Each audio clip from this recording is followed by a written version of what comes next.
Well, I think we've had enough talk. It's time for the main event.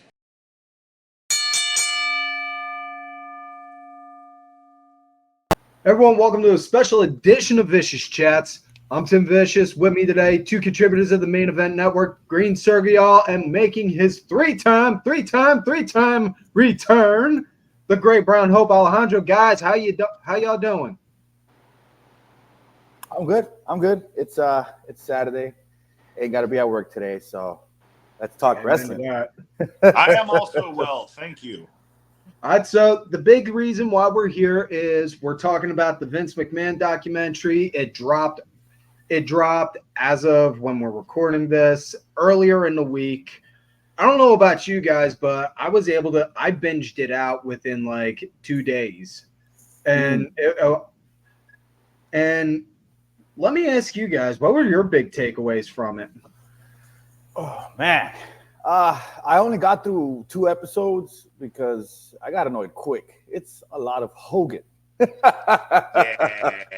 And Hogan. Yeah, exactly. Pretty much. But I don't know. It feels more like so far with what I've seen so far, it feels like it's more of a Hulk Hogan praise kind of thing to sway from what's actually going to be going on, is what I've been hearing from other shows, other little podcasts here and there. So, I mean, I'm going to finish the rest of it, but I don't like what I see so far. I'm a little annoyed, but I get it. I see the purpose of it. You got to fill out a 6-hour show, so I have seen 0 of it, but I am very familiar through just being a wrestling fan, and so my wife has been listening to this book on tape about the rise of Vince McMahon, and so like a lot of these stories I've heard on social, I've either already heard about or like the Tony Atlas stuff or stuff like that I've already heard. But the only surprise to me in the whole thing is I didn't know that the stories I was hearing about the Booker was Pat Patterson, which is unfortunate because I thought Pat Patterson seemed cool, but I was wrong. The Patterson stuff I heard about before, what was it, about 5 or 10 years back? But here was the thing that they kind of glossed over, and I'm not trying to like vindicate Pat or anything on this, but when the issue broke with Pat, he purposely chose to leave the company because in his own words, he was saying, "No, I'm going to go because I'm going to settle this. If and when I come out on top on this, then I'll be more than happy to talk to you guys." So just from a business standpoint, and I know a lot of times I may wind up sounding like I'm going to try and sound like I'm defending, but I'm just trying to explain the reasoning, because a lot of the stuff, it's stuff, if you listen to a lot of podcasts or interviews or read the books, as wrestling fans, we're all going to know. But I don't know, but I looked at it as, okay, this is going to be from the same guys that did like the Tiger King series. So they're going to break this down for people who aren't wrestling fans, somebody who may just be a casual fan or hasn't watched in like 15 or 20 plus years. Yeah, they're trying to what I got from the intro, that they're trying to humanize Vince McMahon. So they're trying to make it seem like, oh, well, he came from his struggles. He had issues with his dad. This is where it came from and whatnot. His dad not wanting him to succeed. So they're creating, a platform to make him seem human to people who don't know about wrestling, who don't know about Vince McMahon. But he's not human. That's the of course not. We know that. Yeah, I still swear at some point in the year 3000, we're going to see a Vince McMahon in a jar, like in Futurama, trying to start some robot wrestling company. Nah, it doesn't need to be in a jar. Didn't you hear what he said? He does not have a human brain. He has 3 computer brains. So, as an autistic guy, I can sympathize and I understand in that sense because my brain works almost in that kind of way. I'll think one thing and process 2 different other thoughts in regards to that. But that's just, no, like I said, I'm not trying to sympathize or sound like I'm defending them. It's just there are some things I kind of understand. If you read between the lines on what's being said. Yeah. Okay. But I want Although- to go back to the before we get further. You brought up Pat Patterson. Do you guys remember watching Legends House? Remember what? Watching Legends House, WWE. Yeah, I remember that. That's the part that got me. Pat, Tony saying that, but then at the same time, being more than open with doing Legends House with Pat. Like, yeah, because if you look at the difference between the interviews they conduct in the Vince McMahon show, these are interviews they're prepared for, that they've probably written for. They've come prepared. Somebody looked over it. Okay, well, this is what you're gonna say, blah blah blah. But the thing about Legends House is that they put these guys together with a bunch of alcohol in the house too. Not to mention, these guys are all either recovering from their own issues, their own past and whatnot. Like I remember seeing that Roddy wasn't drinking at all during the shows, or he would casually drink or something, but I don't think he was drinking much. no, that was Roddy was still he was sober, right? struggling with sobriety. I think Roddy was struggling with sobriety at that point in time. Mm-hmm. And he was Not avoiding being in the 100% certain. house. When they were drinking, he would avoid being in the house. I remember that. He would get out of the house. He's like, oh, they're drinking in there. They're getting messed up, And for the finale of that show, you got to watch it also if you haven't watched it. It should be on the network still. It was one of their very first originals when they first started the network. But towards the finale, they did a thing where they all went out and did karaoke, I think. And Pat Patterson did "My Way" by Frank Sinatra. It's actually a really good. That's his infamous. That's like his go-to. That was like his go-to karaoke song. Yeah, it was, and it touched me. That ending touched me because all these people that kind of hated each other behind the scenes and hated their own guts when they were wrestlers, like when Hacksaw Jim Duggan and Tony Atlas go at it in the show. It's like old feuds never die. Like these guys hated each other, and to see all of them kind of like break down in tears, seeing Pat Patterson knowing what he had been through, and he had just come out publicly as well, which was something that was hard for a lot of people to do at that point in time. You couldn't just come out and be like, hey, I'm gay. And everybody's going to be like, oh, you know what? That's great. Thank you for telling us. But back then it was different. It wasn't as easy. And to use that in the show, they humanized him. And this was before all this stuff came out as well. But he was already also talking about it. In that show, he talks about things like that he brought to light later on that would kind of, make it seem like a piece of shit. But he came out on his own. He put all that on the table by himself. You know what I mean? Like he wasn't forced to tell people these things like Vince McMahon is. You know what I mean? Yeah. Like put into a corner. Pat Patterson, that was a different story. And if you haven't watched it, definitely go back and watch it. I watch it from time to time for fun. I love that show. And I don't know if you also watch it every now and then. Every now and then, I'll look up the old show. It started out on the WWE 24/7, the on demand.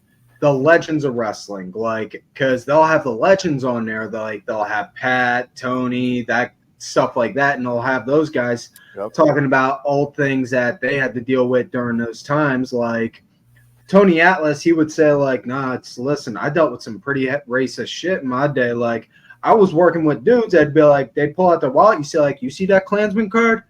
I'm with them. But, the second somebody would go and mess with me at the bar, that dude that just showed me his Klansman card, he'd have my back faster than any brother. Mm-hmm. Yeah, it's some crazy. And Tony has some of the best stories, too. So for him to be in this documentary, I haven't gotten far enough, but he hasn't really said anything bad about him. He's just, Tony has always just kind of been a stand-up guy when it's public interviews and stuff like that. So I think he's probably just, trying to be professional, diplomatic about it. You know what I mean?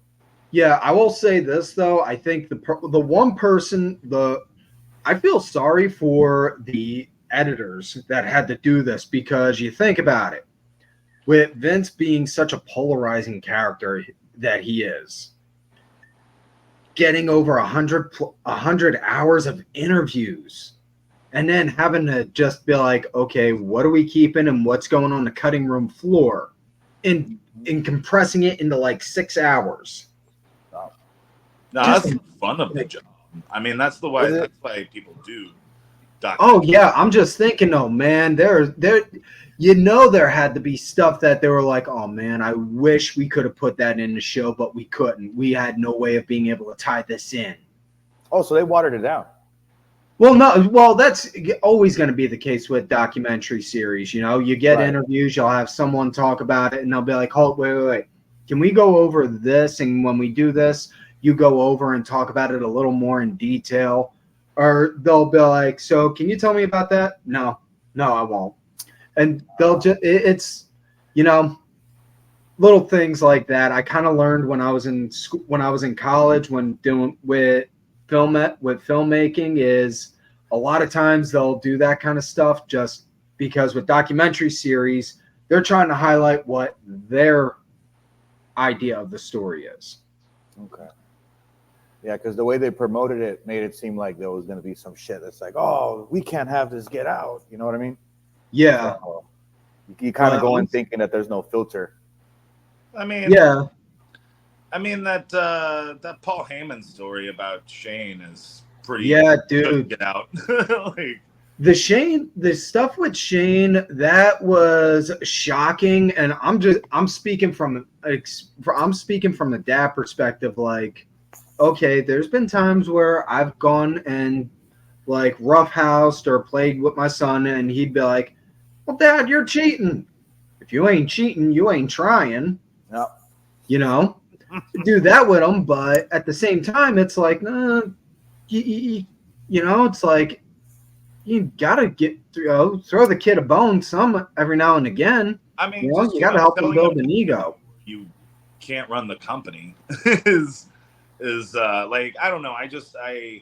I enjoyed the fact that from all of the clips and everything that I've read and stuff, it seems like Shane comes across as the only McMahon with a moral compass.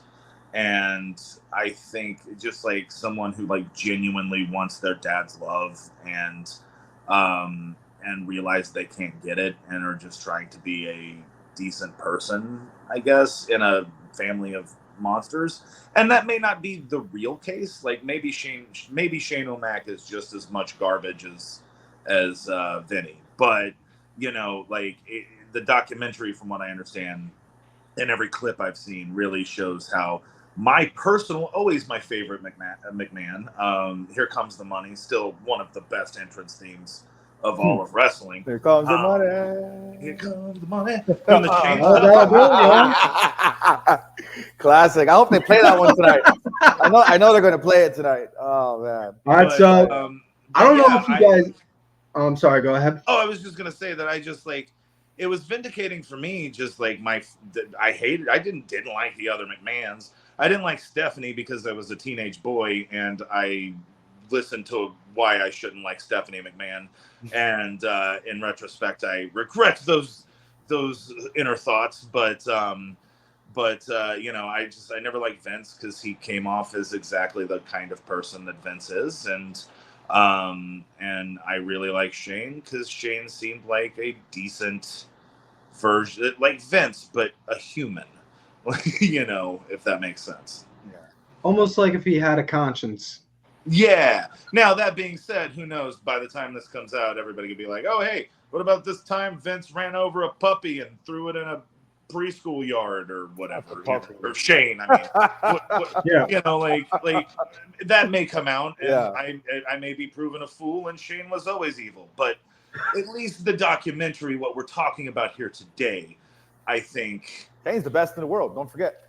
Oh, yeah. Right, yeah. Oh, not just the best in the world. Hold it, if I may. The best. Inventor of the coast to coast. Inventor. There we go. There you go. I don't know about you guys also, but yeah, anytime they had Bret Hart on there, it's just I cringed. I cringed because Bret constantly was just making it about himself right away on anything. I mean, but that's Bret though. I know it's just from Bret. At this point, though, what's the point with it?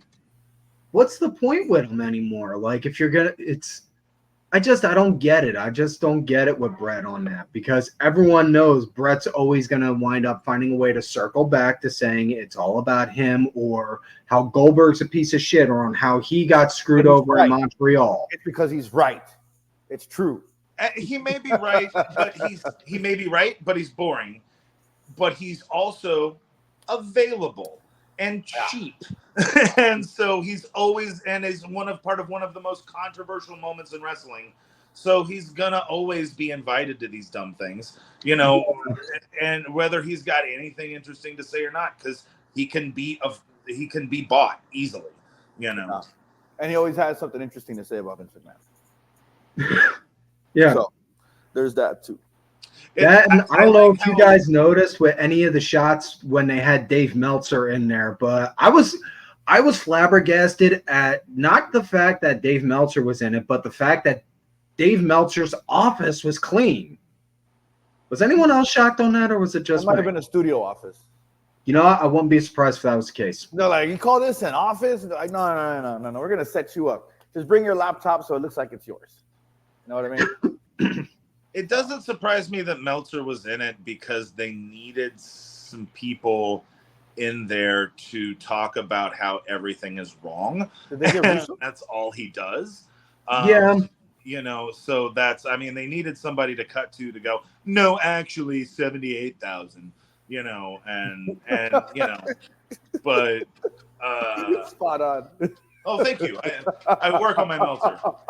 It's all in the nasally. Just make it Yeah. actually.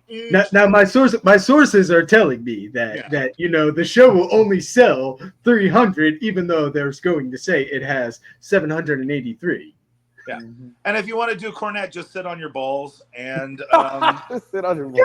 and just get mad. Oh man, that's gotta hurt. You goddamn motherfucker! When you The gotta sit on fuck your own kind of a name grapefruits. is Green Circle? I'll give you a green circle, you motherfucker. That's my best Jim Cornette.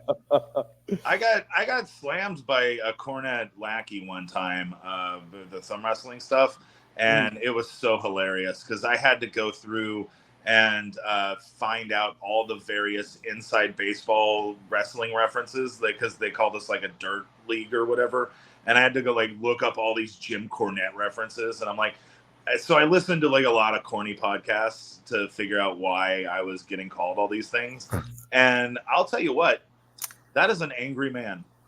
Yeah, that man has some rage. Dude, I swear, you give Corny like a baseball bat and 40 minutes in a rage room, I guarantee he'd wind up calming down. I don't know that he would. I don't know. I mean, you've heard his thing about just put him in a match with Bronson Reed. There we go. That'll cool his ass off. There we go. Hit him with a tennis racket. No, like you've seen that interview. I think it was from Who Killed WCW, where he was talking about how his wife has orders that. That was on Dark Side of the Ring with Russo. Yeah, that she's to pour a jar of his piss on his grave. Yeah. If she doesn't, she's out of the will or whatever. Oh no! It was that his goal is to outlive Vince Russo and piss on his grave, and he gave his wife specific instructions. If he's unable to do it himself, she's got to wheel him out to it so that way he can. Gotcha. Yeah. Damn. And his own argument was, and hate is a hell of a motivator. Yeah. Man, I thought I hated people. That is a lot. No, I don't have I don't have that level of hate. Yeah, it's just like enough hate to where you can brush it off and not even worry about it. So I wouldn't even call most of what I have hate, just very angry. Yeah, I think hate's just the right word because it's quick and straight to the point. You just say hate. You don't have to explain anything. You don't have to say, well, I'm very angry at them or I'm not in a good particular mood towards them. So yeah, I mean, my grandmom always taught me hate and love are the same emotion. They're being shown different ways.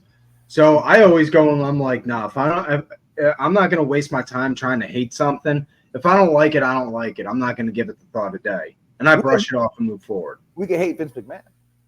Well, yeah, but then there's the argument, like I just said, if you're doing that, then you may low key be showing that you're loving them. True. But yeah, it's outside of those, like, I don't know about you guys, like chapter 6, episode 6 was like really when they started getting more into the current stuff that's going on now. Like they moved, like talking about moving into the PG, going away from the TVMA into PG, and then, you know, making the network, signing with Peacock, doing PLEs instead of pay-per-views, and then making it this, that, and the other, this deal, that deal, and then eventually selling the company. So that's when, and I don't know about you guys, but I think a lot of people, like my timeline, it wound up showing a lot of people mad because they were wanting more. And I'm just sitting there thinking, guys, as much as I'd like more too, it's still under federal investigation. They're not going to disclose nothing until they get until they get all their shit in a row. And years Last time they tried jumping like this was in like 94, 95 with the steroid trial, and look on how well that went. Yeah. Yeah, that guy's fucked. He's gonna need some really good lawyers, but he's got money, so you don't have to be right or wrong. You just have to have really good lawyers. But his money is finite now. It's no longer infinite. Like oh yeah, but he's got money, but it's gonna get eaten up by the lawyers. Like, I guarantee he's probably even got if he stocks in other companies and something. And I'm sure he's got all kinds of like hoards of gold and silver. Like that guy's got money for centuries, and I wouldn't be surprised if he has like some Scrooge McDuck like vault, like buried 12 feet underneath his house. That's not accounted for. I mean, Alejandro, what do you think the payment was for those 2005 Danbury Mint trading cards that they put out for WWE? Probably some gold bars. Danbury Mint. They know how to do work. They know how to do business. They don't know how to make trading cards, but they know how to do business. But that's all you need, really. And that's what I learned from my current job is that a lot of investors, people looking to pay less taxes, they'll invest in gold and silver. Oh yeah. It's like, why would you take $30,000 to pay the IRS when you can buy $30,000 worth of gold?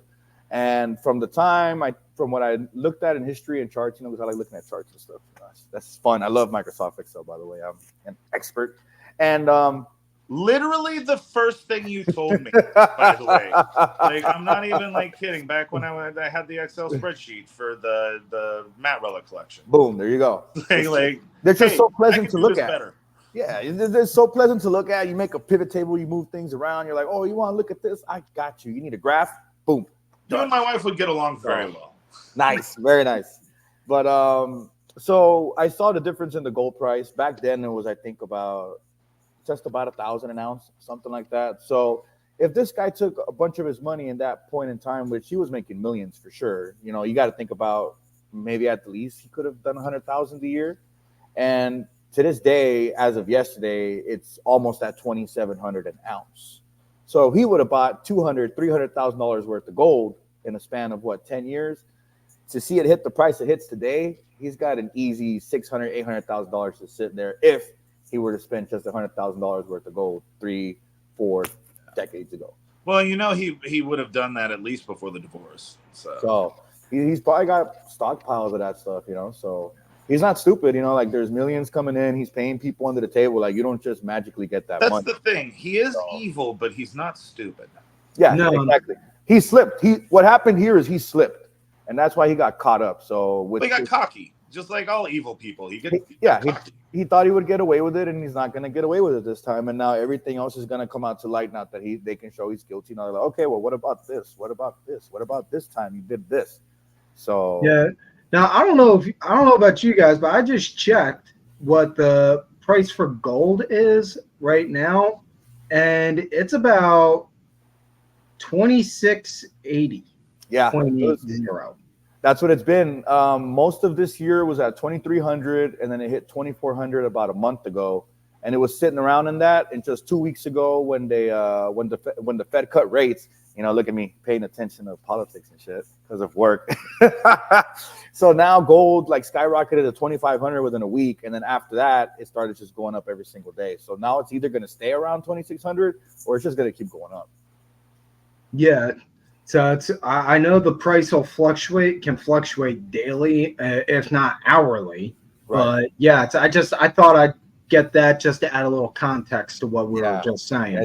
It's a lot more consistent. So if that kind of money keeps going up, there's people that are just have hordes and hordes of gold and silver sitting around that just became 2.8 times more as valuable. So. Now, if you'll excuse me, I'm going to go and call my Uncle Mike, who said he has a map to Hitler's lost Nazi gold. That's blood gold. You can't sell that. You can trade it. You can trade it for some. Be like, hey, I have this, undisclosed. Just melt it, So it's a new gold bar, and then you take it to somebody else, be like, hey, I have this giant block of gold. I'm willing to trade with you for some newer gold. What do you think? And they'll take the trade for sure. Enjoy that. That'll be pleasant because those are probably some very happy ghosts. Yep. And then come to think, like I used to think back then that the WWE belts probably cost like hundreds and thousands of dollars to make. Oh, because of all the gold. But now I'm starting to think like, oh, well, maybe. I know they do. What's it? It's not like the metal. It's not actual all gold. It's like I think gold plated.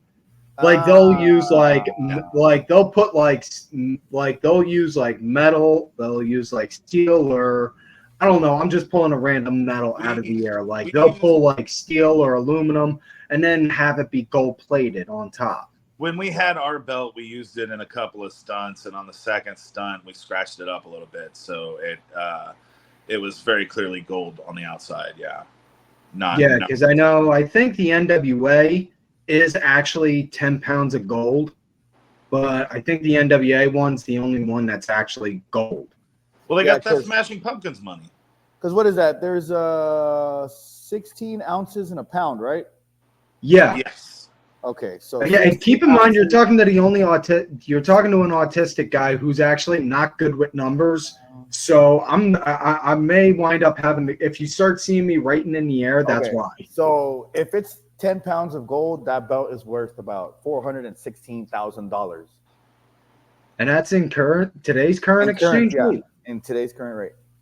Oh damn, that's why explains why during the territory days they asked like so much on a deposit for a champ. Exactly, because when I was younger, I was like, is it really gold? Could it be gold?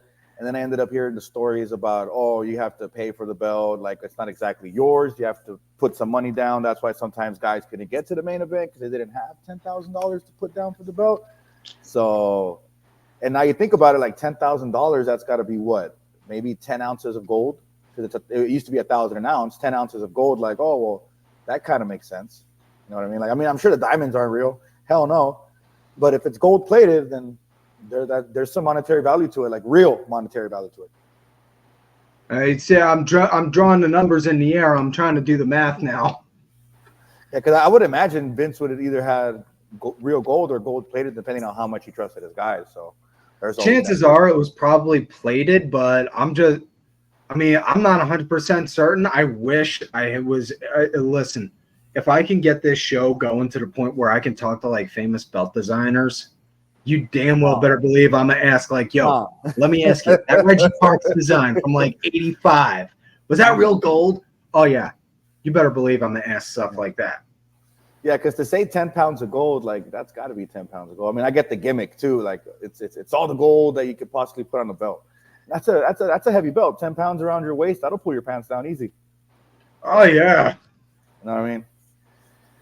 Yeah, so let me ask, so aside from those, were there any other things that you guys caught from the show that like may have been like whoa, okay, that's something I didn't expect to hear, or something like, well, yeah, I knew that, but they kind of fleshed out and put a little more meat on the bone on this story or that story? Not really. I mean, anybody who's paid attention to any sort of dirt sheets has heard the story about Vince wanting to have the storyline where he impregnated his daughter. Like, all of the craziest stuff is stuff that I'm like, yeah, that's real. I was surprised they brought up the incest story. More to the point, I was also surprised on how they brought up Benoit.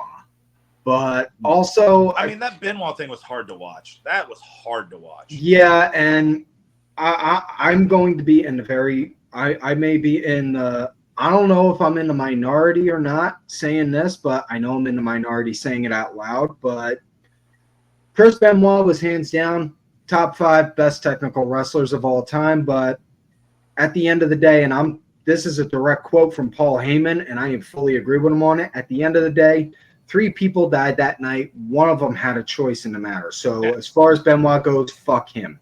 No, Benoit sucks. Yeah.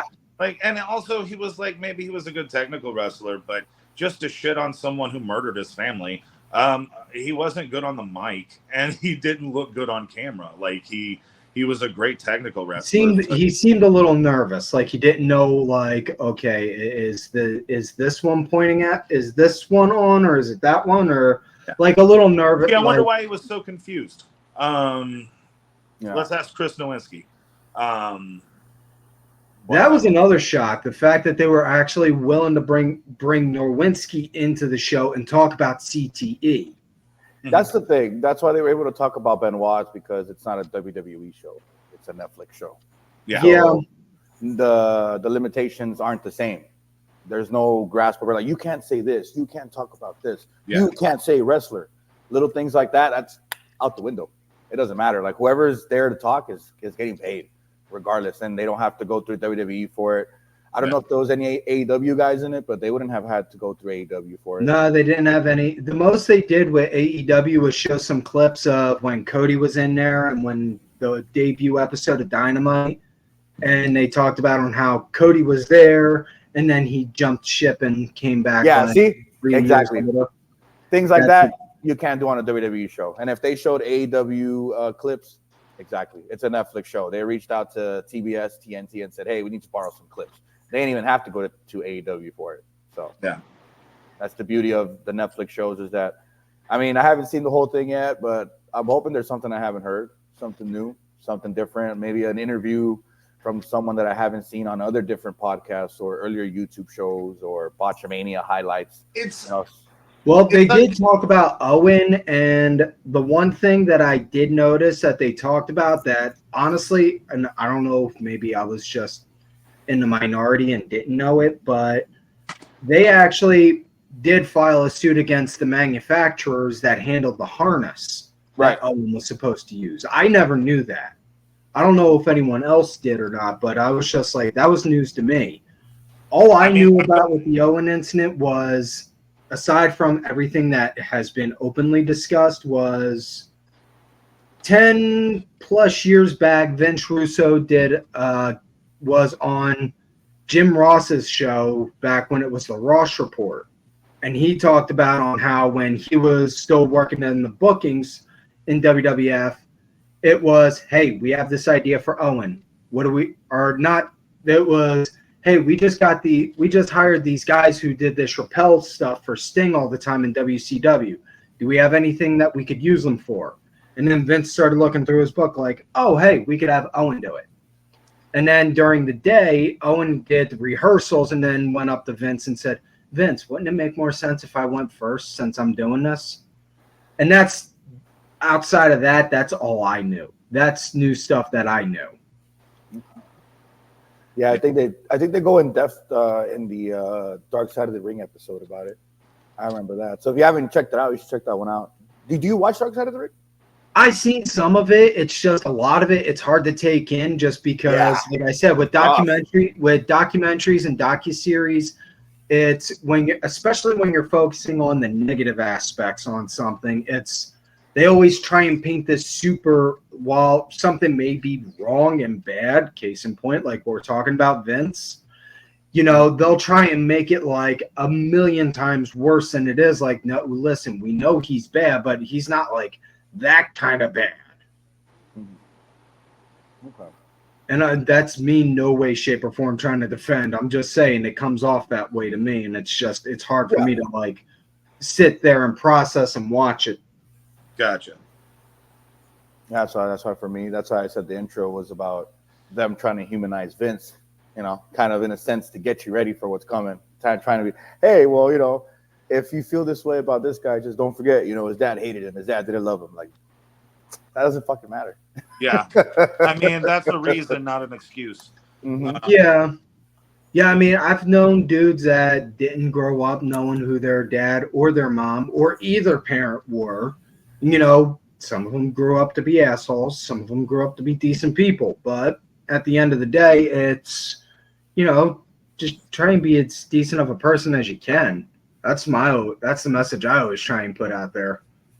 But yeah, I don't know. The whole thing seems like it's going to be hard to watch. Just like there's a lot of things like the Stephanie McMahon, Mike Tyson thing really kind of, I think, shows how conditioned she was as a kid that to remember things differently, and that really bugs me. You know, like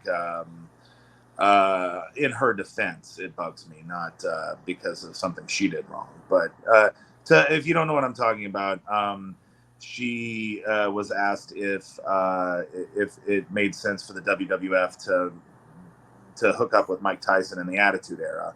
And she was like, well, he wasn't arrested for rape at the time, was he? And then someone off screen was like, yes, he was. And she was like, oh. I saw that clip. That's right. Yeah. And that just, to me, that really shows like conditioning of a kid, you know, just to misremember things how the adult wants them to remember it. And that always, I have a sore spot for that. So, you know, I don't know.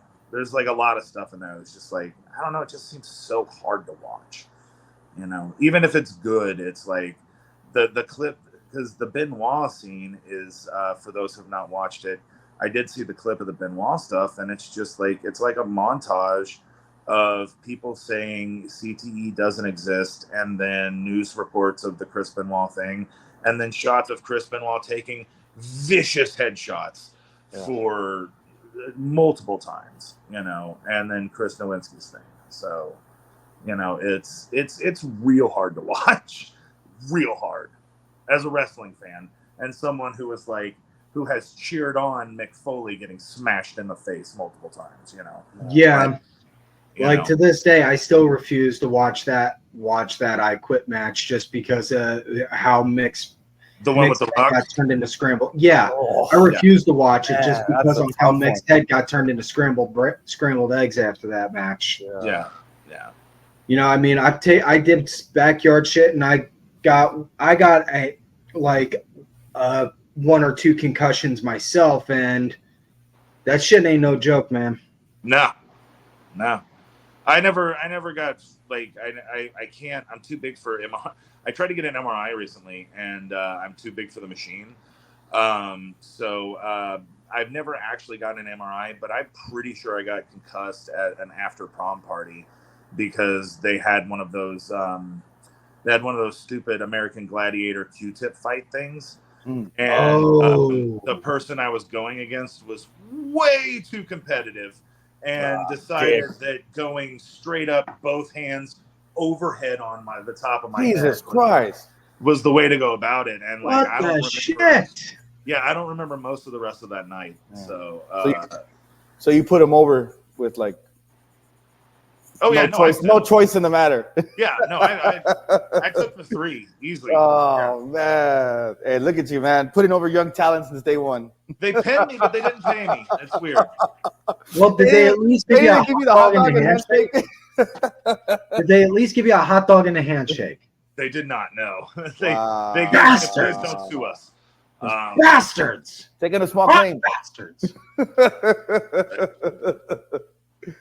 Oh man, that's. But crazy. yeah, no, I mean that's my experience, and I know that is not, and that's a minor one too. Like that, I can't imagine that has anything on like wrestling headshots and stuff. So like, just that one minor thing, I can imagine how much that would mess somebody up, you know, like. And I mean, I know this wasn't mentioned in the documentary, and most people don't even really talk about this anymore, but you guys, Shibata, the wrestler Shibata, he was out of wrestling for a couple years because dude legitimately headbutted, I think it was Okada in Japan. I don't remember if it was him or not, but he headbutted somebody so hard he gave himself a subdural hematoma. Jesus Christ. Yeah.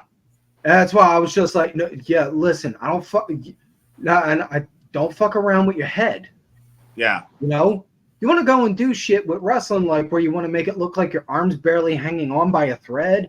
You want to make it look like you're not sure if you can walk again. You want to make it look like you're stuck in a chair for the rest of your life. By all means, go ahead, but don't fuck with your head or your neck, man. You fuck with either of them, and you're as good as dead. I got a concussion once too, and I was ready to hard hat. That shit fucked me up. I still feel the effects every now and then, but the concussion will fuck you up for a while. Yeah. Oh God, yeah. The worst one I ever got, believe it or not, was what a fight I got into with my brother. Jesus. Well, Oh man. brotherly love, right? Yeah, Jimmy versus Jay, Ragnar versus Rollo. Yeah, it was me and my brother. We got into a legit fist fight. I don't even remember what the hell it was. He gave me a good shot. He caught me like right around here on my eyebrow. He caught me right there, and I gave him like a black eye, and his eye was swelled shut. He couldn't look out of it for like 2 weeks. But I was out of it. After that shot, I had to ask like 2 days after that, like, what's going on? What happened? Because that was the worst concussion I ever had. Oh, that's gotta hurt Like nobody, like everyone was like, you don't remember what's the last thing you remember? So and so. That was like 2 days ago. Okay, somebody want to clue me in when I don't remember the past 2 days. You're just on autopilot for 2 days? Yeah, it was. Wow. And the worst part is when you're on concussion watch, like the first 24 hours, they got to make sure you don't fall asleep. You can't sleep. Otherwise, you run the risk of like brain death, going on getting brain dead. Yeah. Man, that's insane. 2 days on autopilot? I didn't even realize I was. Wow. So you just came back to life like just out of nowhere. Yeah, I woke up the one morning, I was just like, what's going on? Last thing I remember, I was like you respawned somewhere else. I was cleaning the house, and then then we got into a fight. Jeez. You put him over and the concussion. Yeah. Yeah, let it not be said. I'm not afraid to put someone over, man. Hell yeah. I am not afraid to put somebody fucking over. Unfortunately, it's at my own expense, but I'm not afraid to. No, yeah, that shit is real, and yeah, they should be talking about it more. You know, there's still some guys running around that got out of wrestling that probably still don't wrestle anymore. Have you guys seen the show Heels? No, I haven't sat down to watch it yet. Okay, I highly recommend it. Heels? Oh no, with Atnell. Yeah, it's Stephen Amell. Yeah, Stephen Amell and Alexander Ludwig, I think is his name, the guy who always plays like the entitled brat. It's a really good show. It's based on wrestling. It's an underground territory kind of thing, the indies. But it's actually pretty cool because they touch like sensitive subjects, like the guy that's washed up, the guy who thinks he's the shit, the guy who thinks he's bigger than he really is, the giant inflated head of ego of a promoter. There's different things, and then there's the entitled brat who wants to get his way because his dad owned the promotion, blah blah blah. Sure. But in the second season, they have an episode where they go to one of those wrestling conventions, and they have like all the old school guys there. He's like, "Oh my God, that's this guy. Oh my God, that's that guy." And then one guy walks in, and he's like, "Oh, you used to be this guy," and he just looks at him and kind of walks away. And the guy he's with tells him, "Oh, don't worry about him. Like, it's been so long, like, since he lost it. So he's kind of just here."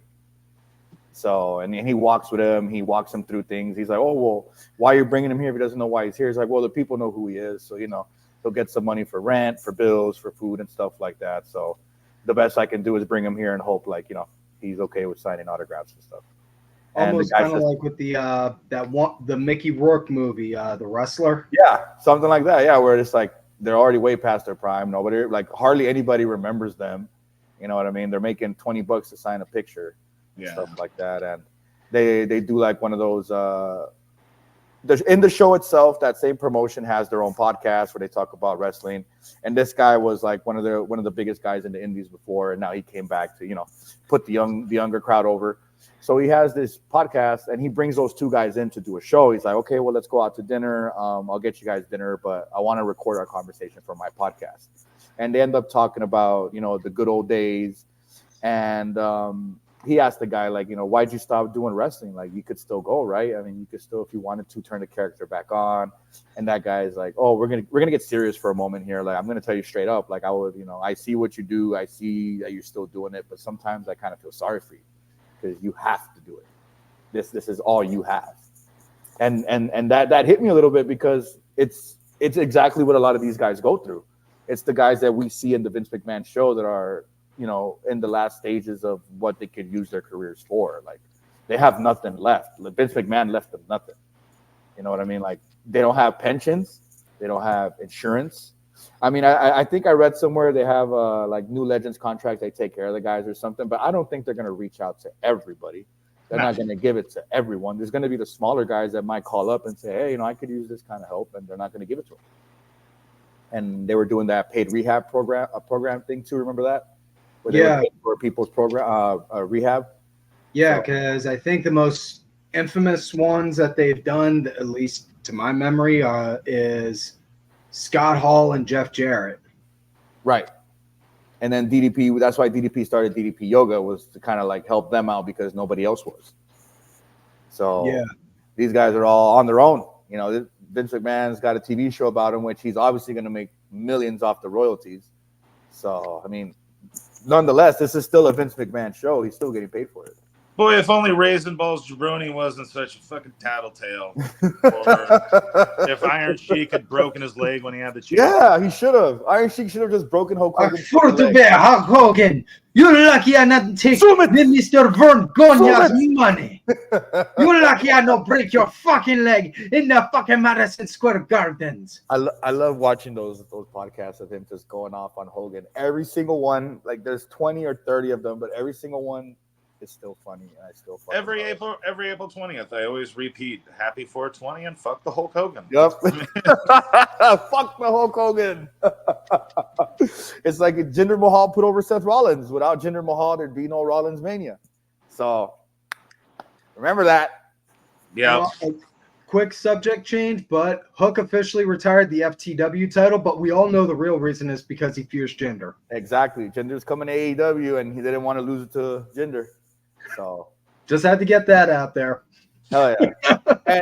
and while we're on it, I'm excited to one day see Jinder, Veer, Sangha, and maybe Shanky all show up on AEW together and just fucking run wild, man. I mean, something interesting needs to happen on AEW soon, or I'm going to stop watching. I mean, they haven't had an invasion angle yet, right? No, but honest to God, I hate invasion angles. I don't know about you guys, because it's always it's like, okay, how you're going to have this outside company invade the primary show? Well, nobody know that's not going to win. They're not going to win. When Jinder left, he left with Veer and Sangha, and Shanky was already gone. So what I see with it is I honestly thought he was going to open his own promotion or something, like take those guys with him. Like, hey, we've got enough of a buzz. People know who we are. I thought he was going to go making his own promotion in India or something, or get some sort of ambassador kind of thing going on in there. I mean, he's got the power. He's got the name power. He's a former world heavyweight champion. And it could work in AEW. People hate his guts, but, I mean, he's going on a hell of an indie run right now. Like, he might even have a couple new fans, so to speak. I mean, and anytime somebody ends up on the Chris Van Vliet show and gets to tell their story, shout out to Chris Van Vliet, by the way, they get to tell their story, and now everybody's a fan now. Like, oh, I fucking love Jinder now. Oh, I love this guy now. Like, I sat down and watched the video. I've always loved him. Like, no, fuck out of here. But you bring him into AEW with his goons, it's beautiful, man. Just to come out and maybe destroy the Young Bucks. But then they might get over doing that. So, well, unless they feud with the conglomeration, I know that I'm not really paying that. Like, if they're not feuding with the conglomeration or beef, then I'm kind of not paying it that close of attention to AEW. To be honest, I try so hard.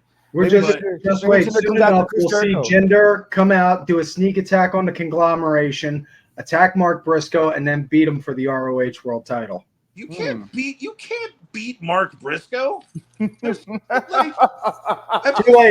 I already booked it. He they fights beat him like down. An uncle thinks he can fight. He may be a master of redneck kung fu, but he's not the modern day Maharaja. Yeah, but people love him.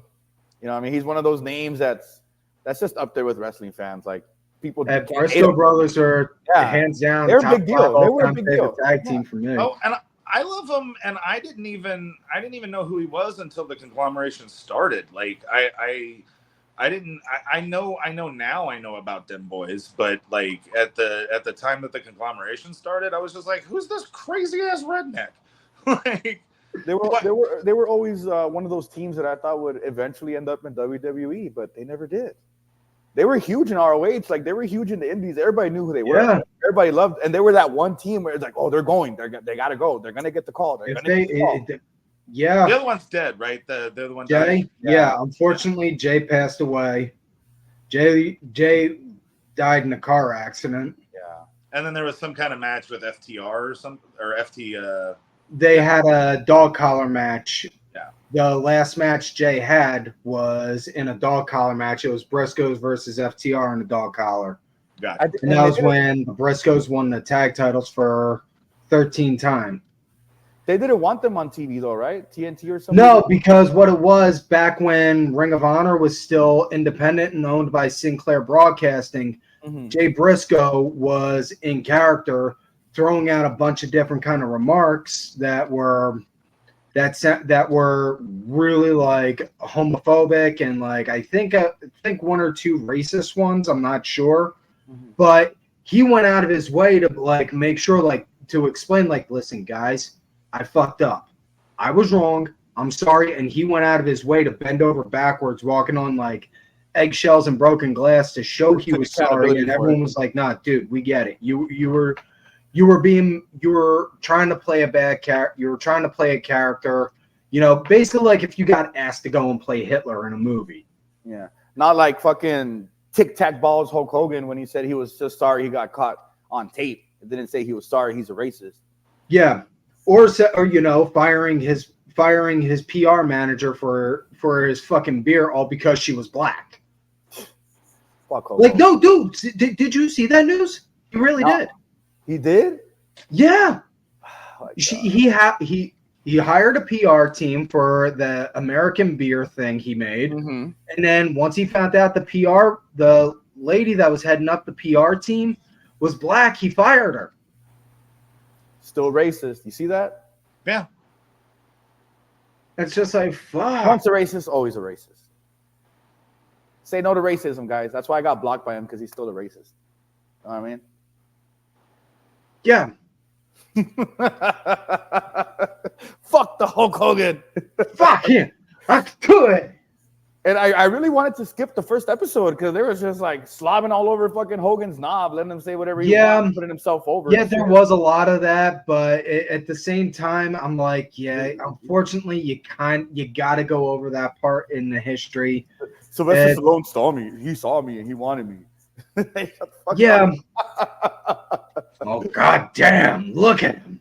Those arms. Oh, my God. Veins. Yep. The vascularity. What did he call him? Chic gold or something, or silky gold?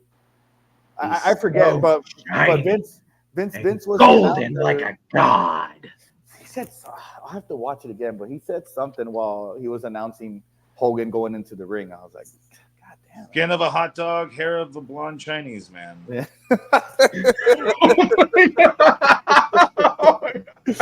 Oh man. That's the best right there. That's an Always Sunny thing. I hope that no one thinks I wrote that. But yeah, no, I hear you. It's not like you wrote it. You know, the way you delivered it, I completely forgot. I completely forgot that could have been an It's Always Sunny line. Yeah, it was I think in the wrestling where they do the Freedom Eagles. I don't watch a lot of that show, but my when I got my wife into wrestling, she showed me that episode. So we need a breaking news for Hogan, something funny, and you got to do it today. Oh, okay. Please, okay, please. How about that? I'll say please. Sorry, that was a little rude. Okay, I'll think of a joke right now. Breaking news: Hulk Hogan, I don't know, doesn't know he's balding. Maybe doesn't know that everyone can use the men's room now. Oh man, what was it in The Office when he's like, "Who said that the restroom is segregated or something?" He's like, "No, it's not." He's like, "Why is there a picture of a white man on it?" Oh man, Hulk Hogan would have been like, "Yep, that's my restroom right there." Terrible human being. Breaking news: Hulk Hogan charges process server $200 for his autograph. There we Process go. server. Yeah, that's the best I could come up with right now. Make it 250. Yeah. Breaking news: Hulk man. Hogan discovers his long-lost sister is actually his brother. Ah, brother. Is his brother. Hard Times already did one that that not everybody, and somebody else memed it. Yeah. Anyway, I'm sure you'll think of something. So, do you guys get any other takeaways from the show outside of that? Because No. obviously we got way off the show path here on that. Fuck the show. Fuck Vince McMahon. Well, because one of us only watched 2 episodes, one of us watched none of it, and it all just covered stuff we already knew. I mean, episode 6 was really like more where they went into today and current stuff. And like I said at the beginning, I think a lot of people were just like so insistent and hoping like, oh man, we're gonna get details about the Janelle Grant stuff and the investigations and this and that. It's still ongoing, so we're not gonna get it. We're not gonna hear nothing on it. And if anything, I don't know about you guys, but I wouldn't mind if like within like another year or two we get a follow-up to all of this saying, hey, these were the results from all the investigations. I mean, like, it's good for people who like documentaries, but I'm like, I get my negative information from the news. Like, when it's the news, I will listen to it, but when it's a documentary, it's like, I mean, okay, this is terrible and awful. Like, you know, like I can't devote that much of, I'm 41. I don't want to devote that much of my brain power to that much sadness, you know, like, yeah, it's stuff that needs to be exposed and needs to be out there. But for me, it's just, for me personally, in my entertainment intake, I'm just like, I just don't want that kind of, like, you know, just like, I don't want to watch Chris Benoit take share shots to, you know, outtakes of news articles about what happened. I don't want to watch the scenes where, even where Hulk Hogan gets shown to be an asshole, like when they're talking about the union thing. Like, even during that time, you know, it's not entertaining for me. It's just negative. It's just this horrible thing that needs to be better, and the only way for it to be better is to put it out there. But also, I'm not a person who does anything about fixing that other than just watching the wrestlers that I think seem to be decent people, and hopefully I'm right, you know. But yeah, for like a follow-up documentary about the whole thing, I just like, man, that seems like a subject I don't want to know much about, you know. Like, that's just sad. It's just, all of it's just sad, just negative. But where exactly is do you guys know where their case is at this point? Like, what we're no, nothing. All we know is that the government asked Janelle Grant to put pause on her case so that way they could do the federal investigation. So she just, for lack of a better term, she hit the pause button. She hit the pause button so that way the government can go and do their thing. Good to know. Basically, they're going to figure out how much Vince McMahon has to pay them to make it go away. Right? I mean, it's been this long. I mean, it's been, what, almost a year and a half now? Almost 2 years, maybe? Yeah. I mean, to follow through on a promise, I think we all know why it's getting drug out. So it's just to see if his friend gets into office or not. Yeah, exactly. See what I mean? That's all it is. We'll wrap it up. Just one last quick question. Something that's been swimming around in my head for a minute, and I haven't been able to think of an answer on it. You guys think there's going to be any potential fallout from this going into with Raw going into Netflix in January? Yeah, they're going to make a Hogan show. Watch. They're going to make a fucking Don't Hogan talk. show. Do not speak that into existence. No, dude. I mean, they already had him sitting down for all this fucking, so he could stroke his own fucking cock. Well, you know, they canceled he canceled that biopic movie, right? Yeah, which he had nothing to do with. So yeah, You know Yeah, what I they mean? canceled that biopic movie. That what was it? They were gonna have the dude that played Thor, Chris Hemsworth. Chris Helmsworth. Yeah, yeah, he was Yeah, gonna play they Hogan. canceled that movie.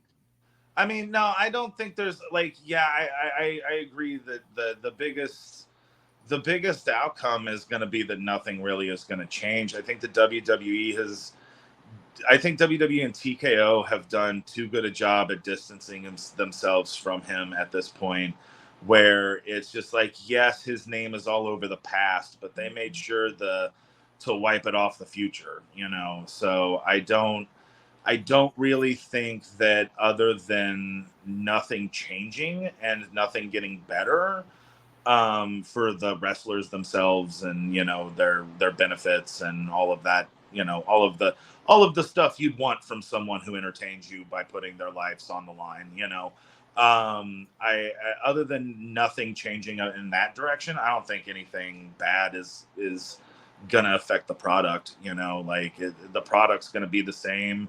I guess with the exception of now, once it goes to Netflix, the only thing that's going to change is that it's easier for me to pause it and go to sleep and then finish it in the morning, because 3 hours is way too long for a wrestling show.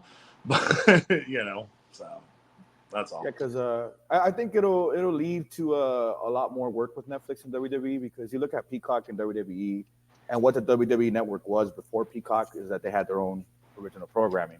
So Netflix is going to want it, just like Peacock wanted their own digital programming from WWE. Netflix is going to want the same thing. So we're not going to get like WWE 24. We're not going to get that for an hour. Now it's going to be maybe 2-3 hours. We'll probably get documentaries on guys that helped start the business, because it's going to be Netflix's own thing now.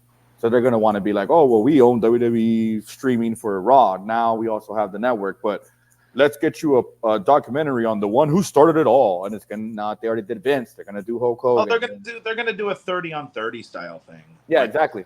They're going to get Ric Flair. They're going to, whoever's still here and can talk about wrestling and WWE and any kind of light that they could use for their programming, they're going to get those guys. And this sounds like I'm saying a joke, like it's a callback to earlier in the episode, but as long as Jim Cornette and Vince Russo can talk, there will be documentaries on wrestling.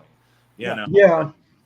And they're going to get big paydays because this is Netflix. So yeah, everyone's going to be watching it regardless of where their loyalty lies with WWE or AEW or whatever. That's going to be the thing that changes with WWE programming now, is that we're going to get programs just like this.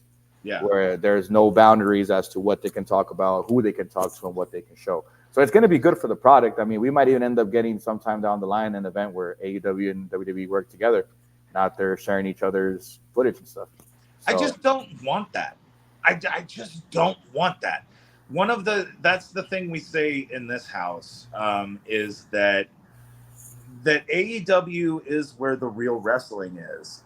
I don't want to watch real wrestling. I want to watch a circus with explosions and, you know, like, I want my goofy wrestling. Yeah, I don't watch wrestling for wrestling. I watch wrestling for the dramatics. Otis ripping his shirt off and doing the caterpillar. And, you know, like, I don't, almost like that. Yeah, I don't care how good Will Ospreay is. He's boring on the mic. You know, like, it doesn't bother. You know, so like I watch AEW, but I watch it for a different thing than I watch WWE for. So I'm hoping that doesn't even ever really happen. You know, like it.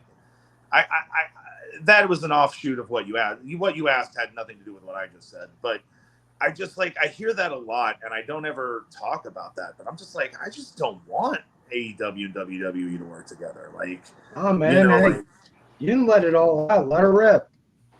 Oh no, that's all I had to say. Was just you know, I watch each one for different things, and I don't think that either one does the other one very well. You know, like I think that while many wrestlers in the WWE could compete in AEW style wrestling, that's not what they do day to day. They do the entertainment style wrestling. Right. And I see people in AEW who, like, I mean, the reason I've been all up about Beef lately is because he's the first person I've seen for the first time who I'm like, this dude's awesome. Like he's doing the wrestling and the character. Like, that's perfect. You know, like, he absolutely should not be wasting away in Ring of Honor. Like, there needs to be a a beef appearance in WWE or TNA or something, you know? Yeah. So that's all. That's all I had to say about that off-topic discussion. Oh, well, guys, thanks for taking the time to be on here. Y'all, you guys hear me say this all the time, but thank yous for being on. You guys could have been out there doing a million different things, but you chose to sit here. You always got my thanks for that. And you guys are always welcome back on the show at any time. Any plugs or anything you guys want to get out there, by all means, the floor is yours. When are we putting this up? I'm going to get this, once we're done recording, I'm going to hit start editing and I'm going to get it up there as quick as possible. Let's go, baby. All right, well, cheap plugs. Everybody tune in to Vicious Chats on Tuesday mornings, right? Yeah. Monday. Oh, no, it's every other Wednesday. I thought it drops on Tuesday. No, it's every other Wednesday. The rants are on Tuesday morning. That's what I'm thinking of. Well, watch. It's all good. It's all good. Every Tuesday morning. I got a lot of vicious things I put out there, It's my favorite show every Tuesday morning. It's part of my ritual. So hopefully everybody makes it a part of yours. But, I just write a lot of blogs. I got stories and stuff. So follow me on Twitter. Follow me on Instagram. You'll get access to, whatever I write through there. Shout out to the Main Event Network for giving us the platform to do that. And, of course, don't forget to check out Breaking News with Green Circle, y'all. If you guys aren't following him, follow him as well. He's got breaking news every sorts of the day. He just broke the news the other day that Booker T is finally again aware of his surroundings. And he said, wow.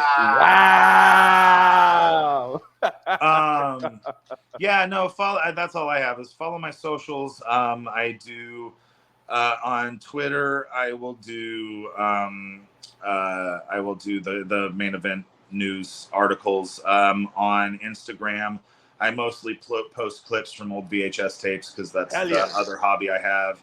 I also make trading cards, which you can buy at my Square site. All of that stuff you can find links to in the bios of my various socials. So Green Circle Yall at Green Circle Yall or DougTradingCards.square.site.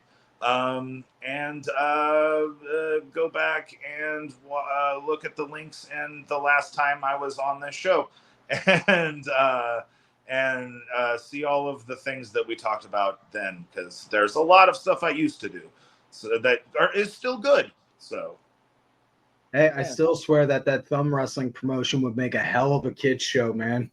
Dude, if they bring back Saturday morning cartoons, that'd be hands down. If I was running a network, bringing back Saturday morning cartoons, that'd be one of my one of my tentpole shows. Well, thank you. I would have special guests on there, get Jack Black to do like thumb Nacho Libre or something. Yes, like that. And then we get some of those convention guys we were talking about who seem to be pretty cheap right now. There you go. Just coming for a quick 10-minute bit. Yeah, get them. Right heart thumb, fight Bill Goldberg thumb. Oh my God, Bill Goldberg thumb just super kicked. Yeah. Oh no.